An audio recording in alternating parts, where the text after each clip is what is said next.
All right. So today, um, I have Elite here with me. Elite, this will be your first episode with us. Yes. How are you feel? I'm feeling good. I'm feeling good. Feeling excited. So, what I want to discuss is the difference between Xbox and PlayStation. And I don't want to necessarily go into specs. We could always go into specs. But I just wanted to give out just a general, like the small things, what's best. So, let's talk about controllers. So, Elite, in your opinion, who do you think has the best controller? Okay. I personally think the controller that the PlayStation has is far superior to the Xbox controller for many reasons. I think they stayed true to their design from the very beginning, from a PS1 to a PS4. I think that they have a lot of really kind of neat features that are built-in speaker, the swipe screen um, on them is much better than the Xbox. I have a tendency to think the Xbox to me at times feels really bulky. It feels really kind of big in your hands, especially when you've been playing for a long time. And that's coming from a guy with big old banana fingers. Um, so for me, I think the PlayStation is ergonomically much more comfortable to hold. What's your opinion? I agree and disagree. I like the bulkiness. I like a fat controller. I like the button, not the button placement, but the Joy-Con placement. I feel like it's much more natural than to having the thumbs closer together. I like one thumb up and one thumb down. On PlayStation controller, I do like the touchpad. I think that was such a good idea, and it has gyro controls on it. That's what a lot of people forget. And I like the light. I do like the light 'cause it makes it stand out. Oh, the light's cool. My only complaint is the share button. The share button would be where a normal select button would be, and I often or like my finger will slip when I want to pause the game. I'm like, was this pause or is this start? And so it's like, no, take a screenshot. I agree. I think they should have put the share button on the other side where they put the other button. I forget what they call that other button, but it's like the start button. And I believe that they should have flipped those around because you're absolutely right. That is kind of almost backwards. The other thing I think is really cool, and I think we forget about because people don't multiple game in their house anymore. They're usually gaming online. It was really cool the purpose of those lights saying this is controller one, controller two, three, or four. I used to love the fact when the Xbox used to do that on the 360, the green light was in different placements of what controller it was. And they kind of got away from that again. I think it's because people don't usually play video games with friends at home anymore online. So you really don't need it. But I think the PlayStation controller, I guess the one thing I would say that the PS controller doesn't seem to hold up well is the fall factor. My Xbox controller, literally, I think I've thrown it off 3 walls and it still works, where the PlayStation one doesn't seem to take that abuse as well, maybe because it does have those other features, and I think that speaker is extremely underrated. I remember the very first time I ever heard the speaker go off, I was playing, trying to remember what game it was Last of Us, and I heard a zombie sound through it, and I was like, "What the heck with that?" And I thought it was the coolest thing in the world, or like when you're playing Days Gone and the recorders always come through the speaker, and it sounds very much like a little tinny little speaker of a voice recorder. I think that was a really cool built-in Mhm. feature. Um, Ideally, I probably could live with either controller because they both function, but I think the most amazing thing is, like we were just talking before we started recording about scuff and these aftermarket controllers, is it's amazing to me that the ultra gamers or the professional gamers are getting away from the stock controllers and they're going to a whole nother line. So I wonder where, you know, like it's interesting if Xbox already has the Elite controller and PlayStation has, I forget what they call their Elite. I believe it's also an Elite controller. And I wonder where we're going to be in a year or 2 or 3 years. I don't have the PS5 yet, but I heard the PS5 controller is supposed to be the sense on that is supposed to be amazing. Um, and I can't speak for the Xbox Series X because I haven't pulled the trigger on that one yet either. You can. I heard that controller is pretty phenomenal also, like the way that reacts with the game system. Um, the other thing I think that's too that I think is not really spoken a lot about a lot is the Bluetooth functionality of the Sony.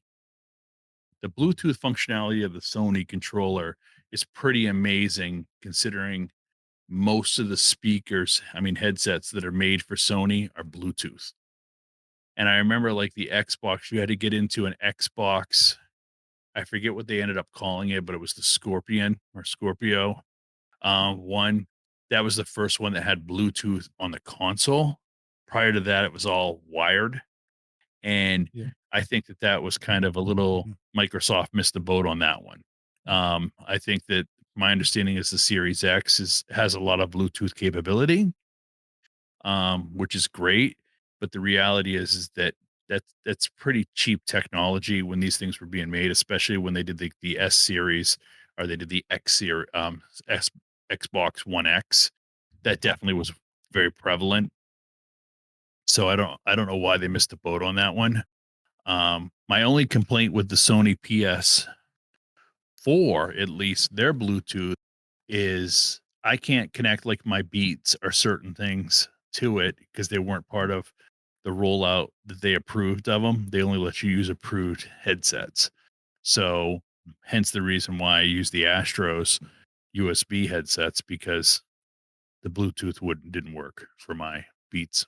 So so the Xbox controller, this one I'm holding it for the audio listeners. I'm holding one, and the Bluetooth on it is pretty good because I tried out the Xbox Cloud thing that they're rolling out, the cloud gaming, where you can play games on your phone. And I tried it, and the only way to play a cloud game is with an Xbox controller. And then the way you connect it is like when you get a new controller, you hold the start, the little button at the top, and then you have to go to your Bluetooth settings. And like, yeah, sure enough, it popped up on my phone. I was playing a game on my phone, and the Bluetooth settings on the Series X, it's pretty good because I have the Series X headset, and like it connects right away, or and then it can even turn on your Xbox when it's not on. So I like that. And another thing I wanted to move into um was the UI, the user interface between Xbox and PlayStation. Xbox has multiple tabs and like other things that you can go to, where it's just it's just one row, right? Everything's all one row. Yeah. So like so your game store, you have to go all the way to the end of the line. You know, the current game is in the middle, or in your like your video library is in all the way to the right. But I prefer, in my opinion, I prefer the Xbox layout than the Sony. What do you think? I do prefer First of all, let's get back to one thing I kind of forgot about. Can we just talk about the names for a minute? Yeah, Microsoft missed the boat on this one. Okay. It is the most confusing thing in the world to say Microsoft Xbox Series X yeah. when you already had the Xbox Mhm. One X. And why'd you call the last one Xbox One? Shouldn't this been Xbox Two? Why didn't they just go to numbers? PlayStation did that so right. PS one, two, three, four, and five. I mean, if we really want to get into it, like, why did they go from 360 and not 720? And it's like, we could be on 1080 right now. Yeah, we could. It's like literally you look at it, it's kind of like I don't know why they kind of changed. Like if you look back the original the original Xbox, that's Xbox One, that's the Xbox. Why didn't they go Xbox second generation? It just makes more sense, but that's a whole other conversation. They always mess me up because I don't know what people are talking about. Oh, I have an Xbox One X. Oh, but that's not Series X. Okay, I gotcha. Um, the interface, I personally think it's interesting to me. Is there certain features on both of them that I think are amazing? I like the idea that everything is in one row and you hit one button and it goes back to the Sony and I just go toggle back and forth. It makes sense to me. I think what happens with the Xbox back when you and I used to play a lot of Xbox, it was very easy for me. Kind of been playing a lot more Sony now, so it takes me a second to get back in the groove. Is the little when you hit the button and you go back to this, the problem I have with Xbox is they changed their interface about a year ago Mhm. and basically whole rebuilt their whole interface. Yeah. And I think they made it a little bit more complex to go and move around unless you're an everyday user of that system. I'm a primarily a PlayStation user, so when I get on there, it always feels like there's about a 2-minute learning curve for me to remember where everything was. Where before it seemed to be a lot easier. You just hit your Xbox button. There was your party. There was everything, game chat, et cetera, so forth. It seemed much easier. Now it seems to me a little bit more complex. The other thing I thought was, let's talk a minute about where Xbox kicks butt Yeah. over Sony is communications. Yes. Absolutely. Their party chat and their game chat and how quick you can do it on the fly is far superior. How quick you can message people, how quickly you can invite friends to it or new friends or make new friends. Yeah. It's like such a delay on the PlayStation. Like when I want to friend somebody in the middle of a game, you can't do that. You got to wait to the end of the game because it's such a delay in period. But on the mic on the Xbox, I literally could be like pop, pop, pop, pop, and never miss a beat, and I never get shot playing COD. Yeah. So literally, they're far superior on that. I think what it comes down to is really when you look at systems, and I know we really don't want to get into the minutia about components and et cetera, so forth, but you got to realize that Microsoft is a computer company. And Microsoft is a company when they made their very first Xbox, they wanted to basically put a computer in every household. And I think that they're living up true to that. Like even when you talk to people that are PC gamers, a lot of them have Xboxes because it's very similar to PC gaming, where Sony is immersion of the console. Now, if you're going to go in there and you're going to have the conversation about what do I want, like the biggest decision as a dad, and you'll make this someday, Bruner, is when my son got his first gaming system. Because usually what happens is you buy that first system and then you're stuck with that system for life. Not everybody and their brother goes out and does like you and I and buys every gaming system that comes out. So usually they buy one. So I remember kind of polling other parents and I remember kind of figuring out what I wanted to do and da da da. My son's system was an Xbox because the reason we want Xbox is most of his friends had Xboxes. And so they didn't have cross platform then. So you're kind of stuck in that world of gaming, whoever's on that system. And that was kind of interesting. I think if I was a person creating it and I said, "Hey, what do I want to do? What could I fix with the gaming community?" Is I think every game that's made should be cross platform. I think I should be able to play somebody who has an Xbox. I should be able to play somebody who has a PlayStation. I'd be able to play somebody who's playing it on PC. The other big complaint that I have is I think it's absolute baloney that I have to buy Call of Duty 3 times. Okay. When I went and bought Cold War, I bought it on an Xbox, a PC, and a PlayStation. I should buy the rights to games. I shouldn't buy like physical copies, especially in the digital world. I'll pay $100, a one-time Mhm. $100. I'll pay $120 to have it where it works on any console or any gaming system. You're downloading them. They control it right there. I'll pay more. They're making up for it in battle passes and buying all these other things anyway with the COD dollars. Same thing with they roped me and you in. Both of us were playing PlayStation with 2K21 and we both were like, "Oh, I'm going to buy this. I'm going to buy the $100 Kobe version because I'm going to end up getting a PS5." Okay. So I spent $40 more for a game Mhm. and you cannot get a PS5. They're unavailable. Otherwise, there'd be one sitting in my house. And the reality is, I feel like Sony should be refunding me 40 bucks. I also did that on my COD versions. I bought the $100 version of CODs so I'd have the upgradable to next gen. You can't get the next gen. That's not my fault. It's not my fault the pandemic happened.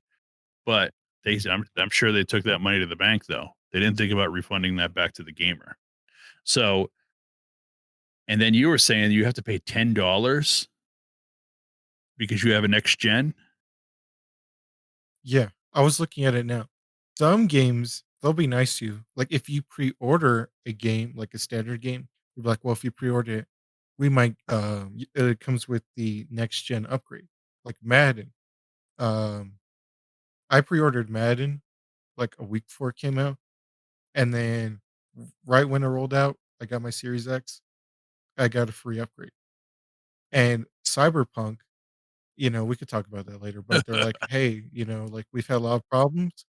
But, for next gen upgrades, if you've already bought it, we're not gonna charge you." A lot of people have problems with 2K, but they've been producing the same game over and over again. Remember, 3 games in a row, we had the same park, the My Park. It Mhm. was the same penthouse, whatever, same practice facility, same Gatorade training facility for 3 years. I mean, the only thing that changed was, like, what, they made the story a little bit less dumb.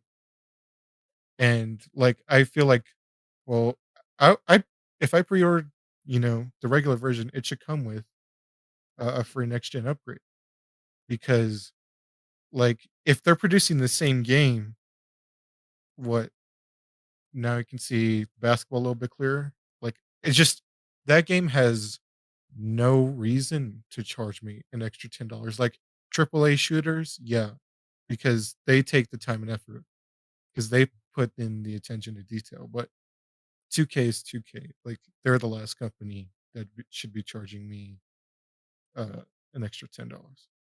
So, if Ronnie 2K can hear this, you can kiss my ass, Ronnie. So, I'm gonna tell you a little story.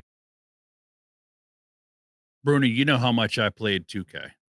I probably was consistently playing that game 4 to 6 hours every day. Do you know I haven't turned that game on in probably 3.5 months on my console? And I just was yesterday, I was joking with a friend of ours. I think I'm gonna delete it. And I'm probably not gonna buy 2K22. So somehow, one day I was playing the game and I go to turn on the game, all my builds were gone.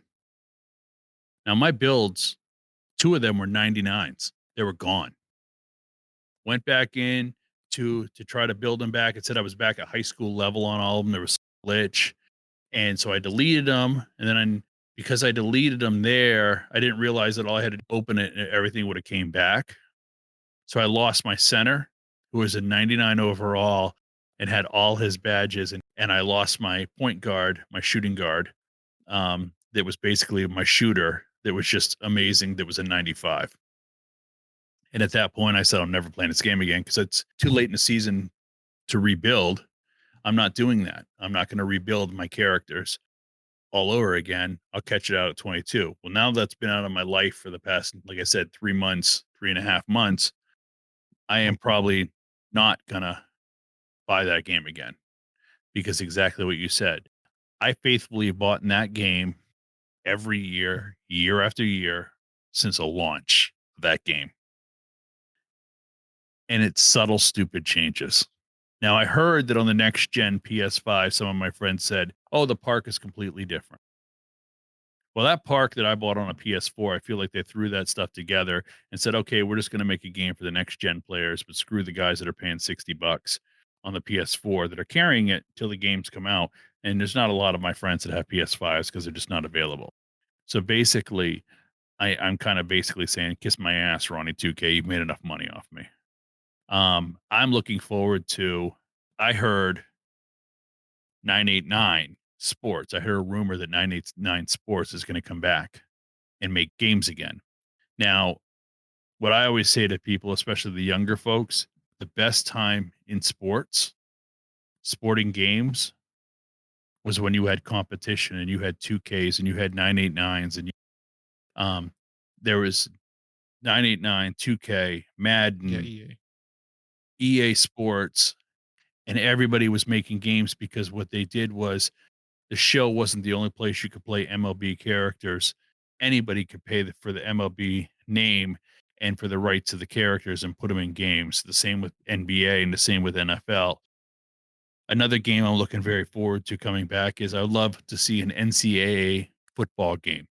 I want to see Notre Dame play USC. Sure. I want to be able to control that. I want to see I want to see Auburn be able to play Alabama and control that. For me, I'm more excited about playing that than I am playing the pros. Problem with the pros, especially when you come into the world of basketball, not so much the show, which is a great game. It's I like the show. It's good. I think it's a good game.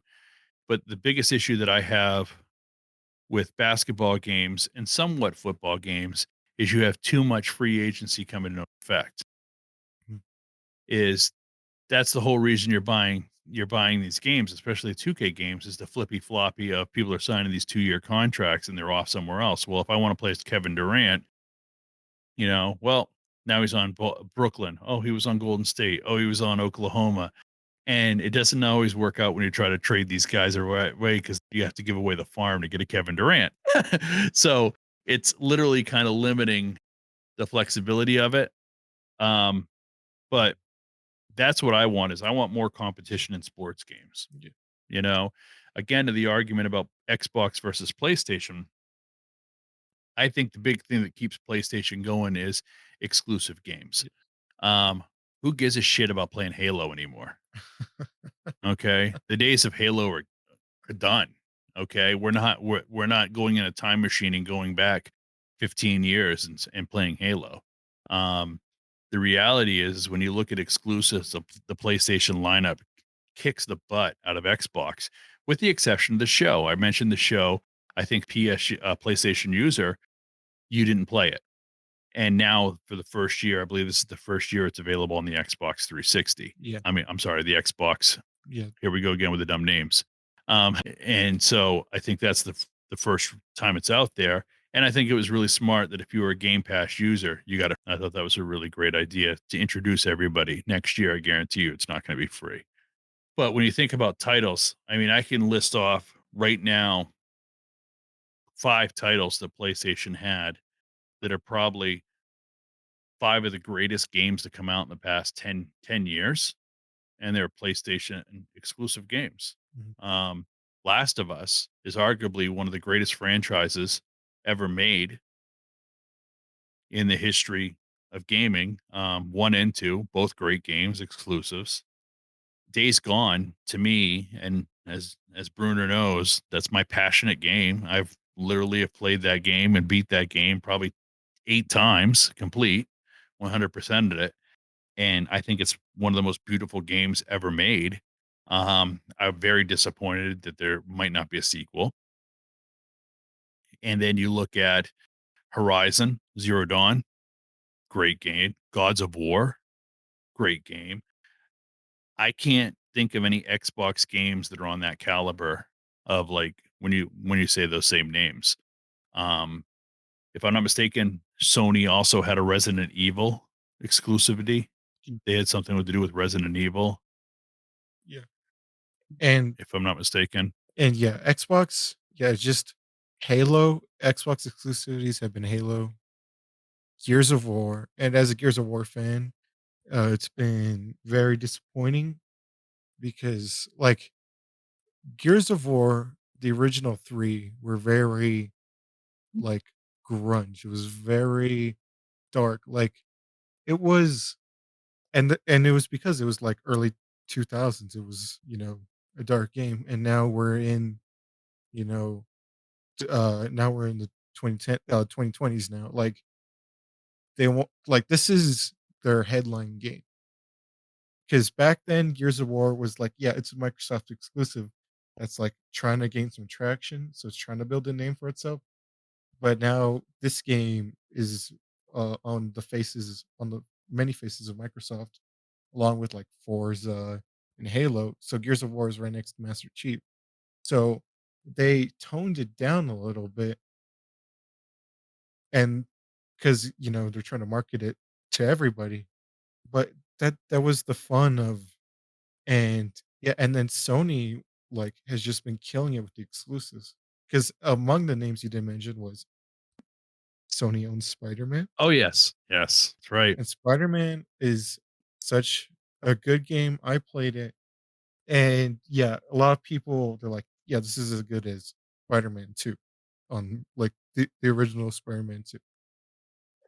Yeah, it was a very good game, very good story. Another heavy hitter you forgot to mention was Ghost of Tsushima.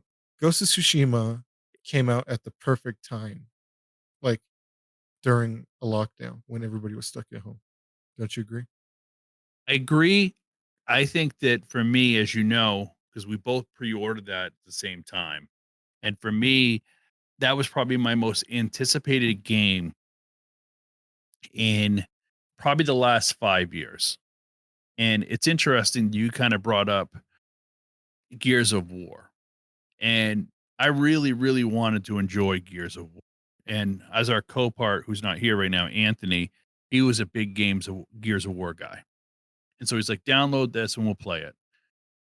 And I felt like I was playing COD. I felt like I was Halo meets COD. Here you go. No originality. Ghost came out, and when Ghost came out, I literally remember saying to Brunner, "I've downloaded it. It's available tonight at midnight. I'll be on." And I was midnight, I started playing it. At 4:30 in the morning, I realized it was 4, and I was like, "I have to go to bed. I have to work in the morning." And to me, that is the greatest game. It's just beautiful. Even on the PS4, I could not imagine if that had graphics. It was I was just talking about this with a friend of mine, and one of the greatest, most beautiful scenes I've ever seen in a video game is there's this one scene where Jin is riding just down and like butterflies fly out of the grass, and it's just such a tranquil scene. The graphics on the fight scenes, the movements, everything about that game is phenomenal. I'm not surprised it's gonna get a new map. I personally think that's probably gonna be the next super series that we see. I could see them maybe doing 5, 6, 8 of those versions of that game. It If you've never played that game, the one drawback I've always said is I think it's gonna be hard sell because it is an exclusive. If that was across all generations, so like you could play it on PC and you could play it on Xbox, I think that would be the top selling game of the year. It's just a phenomenal game for anybody who loves Japanese culture or samurais. It's amazing. The swordplay on that is amazing. The parrying and you hear the slashing. Oh my good gravy. It's amazing. I can't say enough. It is my favorite game right now. Yeah, and then the little details too, because after Jin defeats an enemy, he always wipes his sword on his sleeve. It's not Oh like yeah. just put it Absolutely. back. And to go Absolutely. back on you were talking about, it is a beautiful game. I mean, if I ever get a PlayStation 5, I'm gonna boot that up. And the most beautiful places was the do you remember like like the village and like it was like the yellow forest? Like it had yellow Yes. leaves on it. Yeah. The Golden Forest, they called it. It's Golden called forest. the Golden Forest, and it's amazing. And then, of course, the best Yeah. scene in it when he goes into the first time he goes to the, hot springs, and the hot springs, like, that place where I forget the name of it, the village was all hot springs with the water. There's just so much. It looks super authentic. I don't know who I maybe because it's Sony, I'm sure they know what Japan looks like, but it looked very authentic to the time period. The pagodas looked amazing. The houses looked awesome. Um, yeah, I literally I think I'd be hard pressed. I'd have to sit here for maybe an hour to try to think of something I don't like about the game. It's probably the most complete game I've played in the past 2 or 3 years at least. The game prior to it that I played that I felt was a super complete game like that was Last of Us 1. I felt very satisfied with Last of Us 1, but even that, I felt like the cutscenes were a little bit too long, and I never felt that way with Ghosts. The story and the greatest thing is in Ghosts, and I don't know if you ever did this, Bruner, was a lot of times I'll play it where he's speaking in natural Japanese and it's subtitled. And when you listen to it spoken Japanese, it's even so much better than when it's spoken English. It's almost like watching an anime. It's just amazing to me. Amazing. One of the best games. Good call, Brunner. Yeah. Good call for that one. And another beautiful place was, I think it was Jin's home. I don't know, it wasn't Jin's home. It was his uncle's home His uncle's with the red house. tree. Yeah, in the Yeah. training area. Like, Where his mother and father were buried. yeah. Remember that And little they were off to the side of that. Yeah. the fighting was so good. Like, it wasn't like typical, hit the square button 3 times and he's dead. It's like, no, it's like the counters were important, and then, as the game went on, enemies got harder, and there was different styles, and Oh, my the different favorite thing stances that yeah, my favorite thing was, the showdowns. and it was great, like, when he did the whole like, the showdown thing was, like, again, leading into that whole samurai. Do you remember the one where the girl forget her name right now, it slips my mind, but when she was taught Jin how to assassinate somebody, and then his uncle was like, "We don't do that. We're Yep, samurai." And, like, he called out the person and was like, "I'm right here. You looking for me?"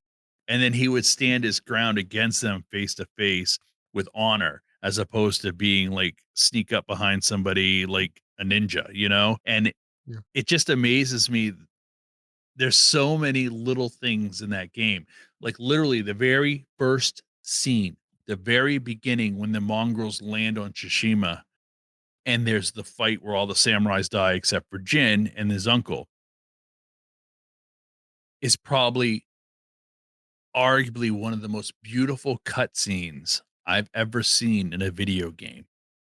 And I remember I just remember seeing it. I just remember playing it that first night and then remember talking to you the next day on game chat, and I'm like, "Bruner, this is the greatest video game I've ever seen." It's like literally I couldn't stop talking about it. And it was like the difference of me being the old head in the room. It was like playing Mario Brothers on like an NES to the first time you played Super Mario Bros. On a Super Nintendo.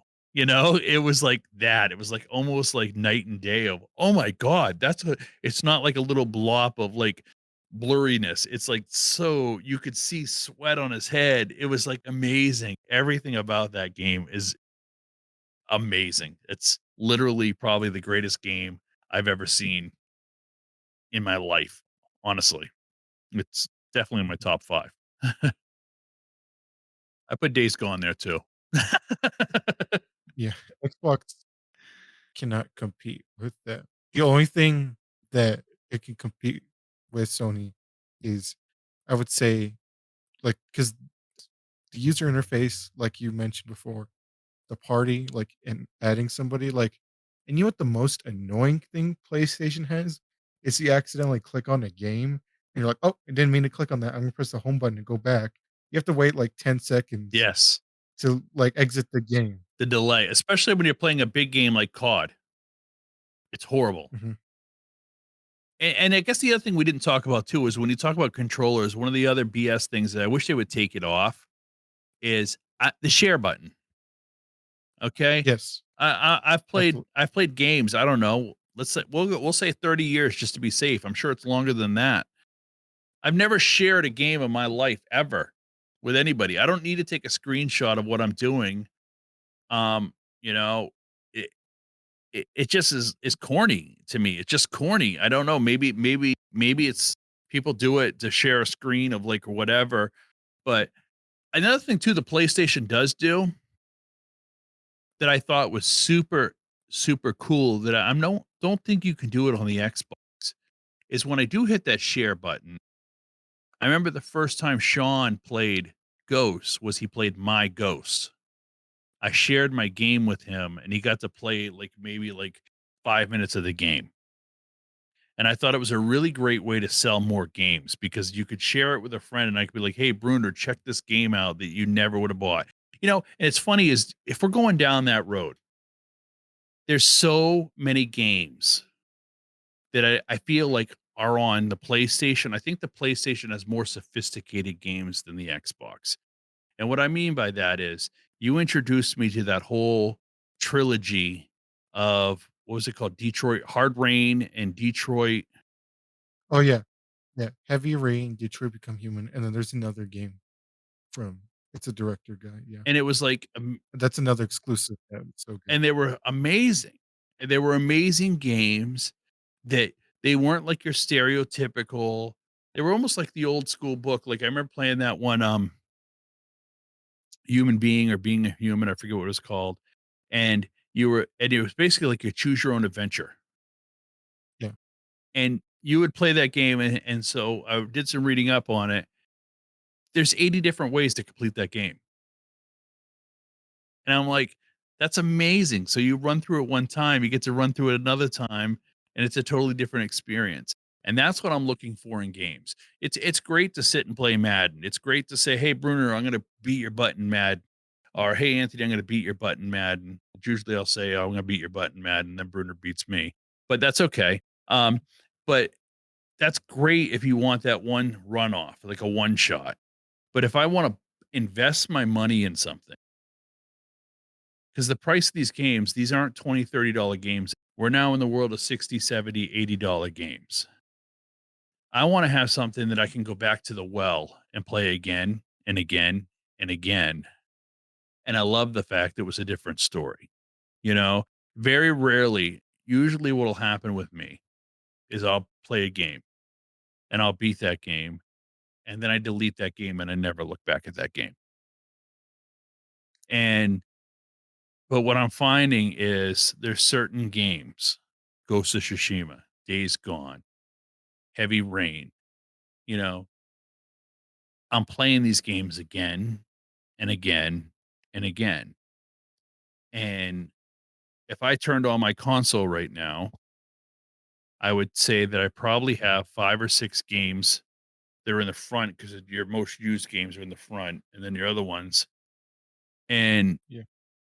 my ones I don't play really are like Brawlhalla and Uno because we play them like all of a sudden we'll get on and be like, "Hey, let's play Uno," and we'll get 4 or 5 of us playing Uno or Brawlhalla. Otherwise, it's what I'm finding a lot now is the gaming experience, and I was talking to my son about this, and I was just talking to, our friend Sean, me and Bruner's friend Sean about this, is my experience now is a lot of times I'll go into a party chat and just be talking to people and be playing a totally different game.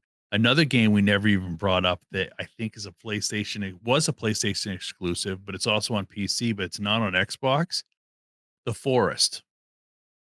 The Forest is Yeah. probably arguably one of the greatest survival games I've ever played. I have so many hours in that because it's kinda like Minecraft meets zombie world or whatever you wanna call it, and you're basically doing your own thing, there's no script. You can go do the storyline, which I've beaten the Mhm. game I don't know how many times, but then it's all about, "Oh, I wanna build this or that," and so I've created on there now I have a whole town. I've taken over half the map and created a town with different houses and different this and that, just because, again, I'll be in a party with people, I'll be communicating, but I'm off doing my own thing. And I think that's more and more happening a lot is these games aren't necessarily played with people. They're played while you're communicating with people and you're off doing your own thing. And I think that or maybe that's just how I play, but a lot of times I'll be in kind of doing my own little solo thing. What I've been running a lot right now has been solo zombie missions in Call of Duty, and they just came out with a new map, so I've been running that. But again, most of the times I'm in a party talking to people, but I'm doing my own thing. And it's kind of funny is I think the gaming world maybe has changed a little bit that way. Yeah. The only thing Xbox has going for them, I feel like the user interface is way easier and Game Pass because if you pay $20 a month, you get Xbox Live and you get access to all these games that you can download, including Microsoft exclusive games. And you can download it, you Yeah. can pre-download it. But like, because Sony, they have PlayStation Plus where you stream the game, PS Now. PS Now or whatever No, it's no, called. it's PS. It's PlayStation Plus is your basically your gold membership, what you guys used to call gold, Xbox Yeah. Live Gold, and PlayStation Now is the Pass. Both of those combined still cost $20, and you paid $9 for each one, and 90. So one thing that's changed a little been on. It's probably about 85 to 90% of the games now on PS Now are downloadable, so Okay. you can download them. Yeah. They still can stream them, but that's made more for the people that are have limited space because they realized the terabyte was kind of small. And Mhm. believe it or not, there's still a lot of people out there that only have 500 gigabyte drives on PS4s. So, but they too have really got some amazing titles that have just recently dropped. Days Gone is a PS Now title. Really? Um, so a lot of the titles that you're talking about have dropped. Horizon Yeah. is a PS Now title, and the one thing though I say that I think is really good with the Game Pass, and I don't know because you're not a PC gamer, I still pay for my Game Pass, and you can download them for your PC Yeah. also from that same Game Pass membership. That is pretty kick ass. Yeah. So you're not necessarily having to use the Steam system, Yeah. but you can use the Xbox, PlayStation. So you're getting it.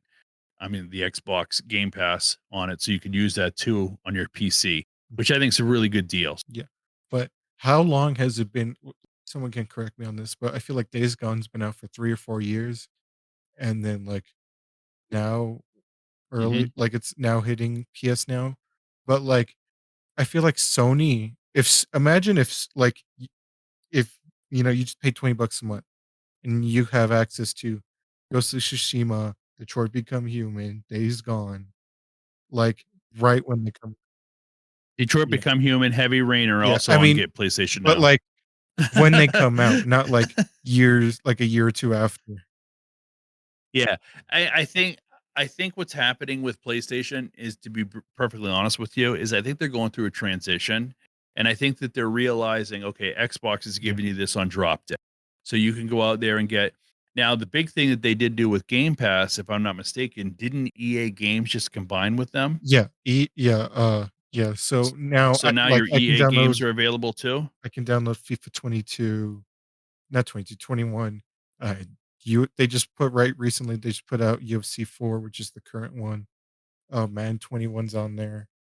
And so they're doing it, and they're doing it about like, and they're giving about a lead time of what about 4 months, and then all of a sudden it'll be available. Like FIFA 22, if I'm not mistaken, is coming out on there like in months because that just dropped on the console. I think that, and then if I'm not mistaken, too, is like all the Battlefronts, all the Yeah, Star Wars ones are available now. mhm. I think Squadron Leader. What is that? Is that what it's called? Yeah, Squadrons. What's the one where you fly Squadrons? That just came out on the PS Now.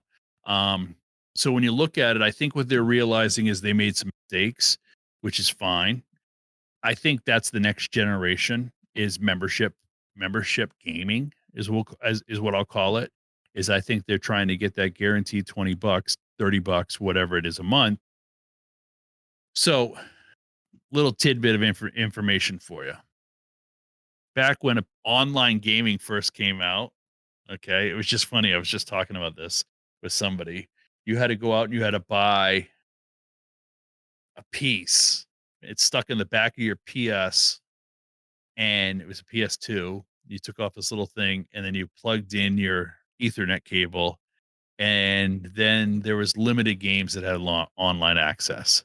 And then basically you had a headset. There was a special headset that you plugged in, and you could talk while you're playing a game. Okay, that used to be free. It was free. And literally you paid nothing except for the piece and the special headset, and then you could play. people playing the game. And I forget the first game that did it. It was a COD or oh, SOCOM. It was SOCOM. It was a SOCOM game. And then everybody realized a lot of people were doing it. And that's when they started charging the $10 a month access to live our PlayStation Plus, I guess. Well, I forget what they originally called it, PlayStation Talk or something. And so I think what you're going to see is eventually that's the norm now. Everybody and their brother pays $10 a month to talk on communications because you really can't play a video game today without having capability of talking. It's just part of the immersion of the experience. I think you're going to see the same thing eventually happen with libraries. I think you're going to see less and less of go out and buy a game and bigger libraries available of monthly charges. Because as we all know, the reality is this. How you probably have right now on your Xbox, I'll give you 5 games that are your go-to 5 games. I've known you for multiple years. We've played games for multiple years, and it seems like it's the same 5 friggin' games. Friday the 13th, Rainbow Six, et cetera, so forth. And it goes through phases, and then we'll play hundreds of hours on a game, and then we'll never play that game again. And then nostalgia will kick in, and we'll be like, "Oh, it's Friday the 13th. We should play Friday the 13th." And we'll play it, and we'll get halfway through a game, and we're like, "This game is bud," you know? And that's the way it is, and I think that they realize that, and what happens for your ordinary kid that's not buying games or whatever, they're not gonna go out and buy another $60 game. That's when they're gonna jump on Game Pass, and they're gonna download something, and maybe, just maybe, you'll download a game that you might realize is, "This is an awesome game. I really want this game." And what PlayStation has done is they've taken it to the next level. Is Yeah. now it's almost like flipping Redbox. You can download Days Gone and you can play Days Gone, but it's only going to be available on PS Now for 60 days. So now they're bringing an urgency to it. Yeah, that's where Microsoft, like, because if Sony ever did like a Game Pass thing, where it's like, imagine it's like, oh, you don't have to pay $60 for Ghost of Tsushima or Days Gone or like Last of Us 2. It's like you can play it day one and it's already in your subscription. It's like I don't think Sony would ever do that because they're losing $60 Be great. where Microsoft doesn't care. I don't know. I don't know. I think they would get it because they're getting $20 a month or whatever the $10 a month. If you think about it, it's 120 a year. I download maybe 2 games a year from there. Halo, because they're like, oh, when they want to make a lot of money from Halo, it's been a long time in the running. And same thing with Gears of War. I feel that's like amazing what Microsoft is doing. But Sony, like their exclusives, Detroit Become Human, Heavy Rain. Heavy Rain's an old game. It was on PlayStation 3. The person who directed, came up with the idea of Heavy Rain, Detroit Become Human, he has another game. Beyond Two Souls. His name is David Cage. And he is like a movie director. So he's like, I want to make my games like a movie. And not only that, you'll have the ability to choose, like the path you set. And then Death Stranding, um, Hideo Kojima, the guy who created Metal Gear, who's a big name in Japan. Like PlayStation probably gave him so much money just for an exclusivity, right? And a lot of people, yeah, and a lot of people like disliked Death Stranding. I personally loved Death Stranding. It was a good game, Good game. very interesting concept, interesting lore, a lot of world building, and then they got Norman Reedus, the Walking Dead guy too. And he's not cheap either to be in it. And Ghost of Tsushima, like I wonder how much money they put into graphics to make that game look so beautiful, but like they wouldn't want to put it on a subscription service where you can get it day one. is they want I I think what they might do is they might eventually, and I think it depends on I think what they see again is I think that what I find with Sony is Microsoft usually is the first to the party because Sony, you got to realize Sony, first of all, is an entertainment company. They're making movies, they're making TV shows, they're making all sorts of stuff. Yeah, okay. They make a ton of anime, and so they are an entertainment conglomerate. They're not a computer company. Where I think Microsoft is the first to the party with a lot of stuff because they come at it from the tech point of view. So if you think about technology and you think about the great company of Microsoft, what how did Bill Gates make billions of dollars? Is he was the first guy to realize it's in the software, it's not the hardware. Then what happened? But you look at it now. You look at it now, look at like pick up your smartphone. It's all about subscription based. I don't know how many subscriptions I have. Hulu, I have Netflix, I have Amazon, blah blah blah. It's literally Peacock, you name it. Disney Plus, so I can watch friggin' superheroes. HBO Max. Everything is becoming subscription based, and I think that we're going to see that in the gaming world. I'm not saying tomorrow. I'm not saying maybe a year, but sooner or later, Sony's going to realize they're missing kind of the boat because I never ever would have heard of Death Stranding if you didn't say to me, "Hey, Elite, you got to check this game out." And then I checked it out. I was like, "Oh, I really like this." And you're like, "Oh, the guy made 3 other games. You got to check these out." And for a period, they were my 3 favorite games. And I think that that's what we're going to see is that word of mouth of that first person on an Xbox Game Pass or a PlayStation now that tries that out and they tell 6 of their friends. Plus, the other piece I really like about it is how many people, especially coming out of this pandemic, are on a fixed budget right now. Okay. Not everybody's going to be able to run out and buy $60, $70 games, but maybe they can afford $10 a month. And it's interesting to me is like when I start to see more and more people, I think Microsoft saw something when they came out with the Xbox, the original Xbox, and they said they want to put a computer in everybody's house and they want it to be the entertainment console. Okay. How many people do you know have a TV and a PlayStation or a TV and an Xbox and that's their cable box, that's their DVD player, that's their streaming services, that's their gaming service, everything in one console.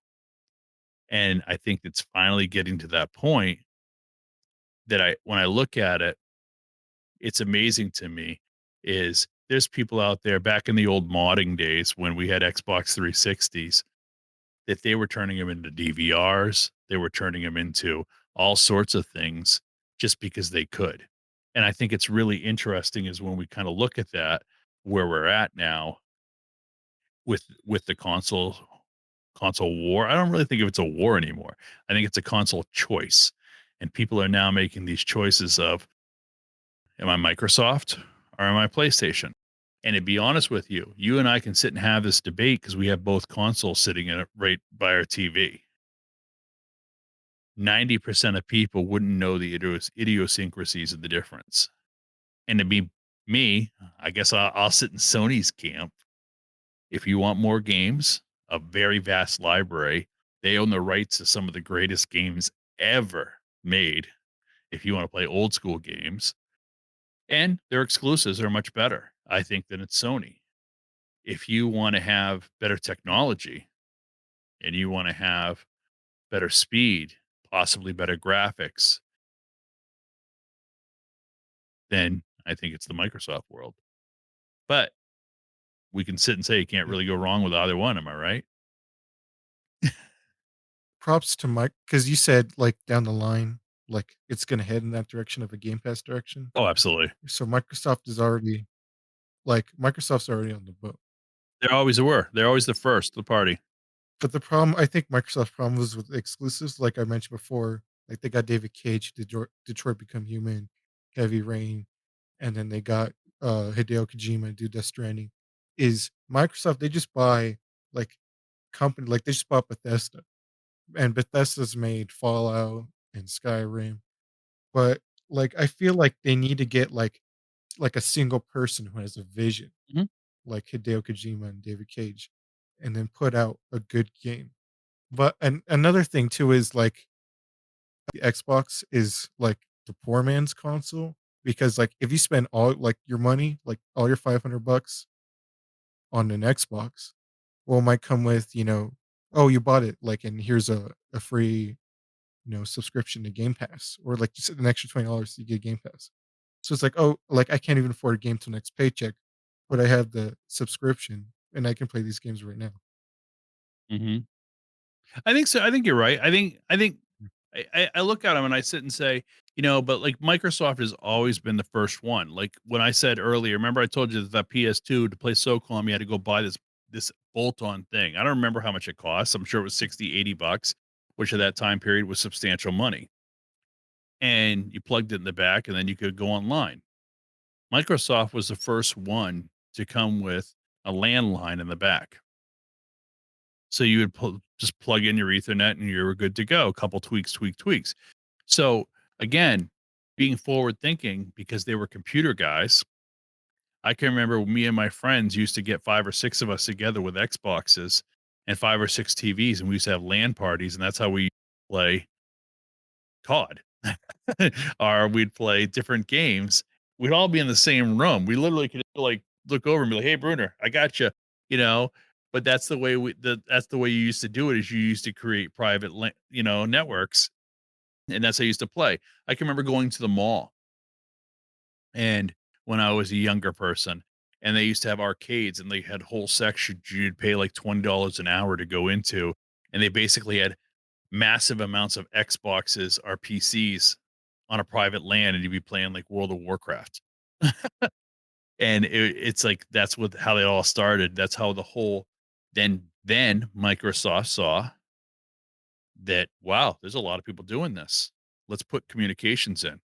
So now they could do this over the broadband because the internet speeds finally got big enough to support that. I think we're just on it's the tip of the iceberg of where we're at. It's amazing to me. Biggest beef I have with consoles is I think they're too expensive. That's my biggest beef with consoles. I think they're grossly overpriced. I don't think they're worth $500. Now, yeah, they are if you probably piece them out, et cetera, so forth. But I know for a fact, like I remember reading one time that Microsoft never made a dollar off the original Microsoft Xbox. They lost money on every one of them sold, but they made their money in the games. That's where they made their money in the rights. So they should almost be a loss leader because you know what? You can't buy a PlayStation just for what? You got to put a game in it, right? You got to buy a $60 game or you got to buy a Game Pass or yes now you're going to be making money. Another fun fact about the PlayStation that is, I guess, where they were forward thinking, they were the first to do it again because they come from a technology world. The PS2, when the PS2 came out, it was $300, and do you know they sold more PS2s than any other system? And the reason they sold more PS2s than any other system was it was a very simple selling tool. You'd say, "Oh, you could buy a DVD player. You're looking for a DVD player for 199 or $250. Oh, I can sell you this PS2 over here for $300, and it also plays video games." And then people bought it, and then ended up buying video games for it. So I think that it's interesting. I think it's a good time. I think it's a really good time. And, the other thing I think is we talked a little bit about controllers, but I think it'd be interesting to see where we kind of go with these. Is I don't know. You have the VR. I don't have the VR. I wonder how good the VR is and how it's going to be 5, 10 years from now. Are we going to eventually have nothing in our hands and we're just basically, doing some sci-fi stuff? Who knows? Yeah, so Sony has been, like you mentioned, like, yeah, they put in you could play DVD. And remember, they're also the first console where you could have Blu-ray, the PlayStation 3. Oh, that's right, that's right. Yeah, that's right. And yeah, so Sony might be the innovator in that, but hey, at least it doesn't take me 5-10 minutes just to load up the just to go into the store on Xbox than compared to PlayStation, which True, I but you can find watch a movie. is yeah. So I think we'll end it there. I yeah, yeah, good times. So, Anything else you wanna add? no, I think that's good. I think that's perfect.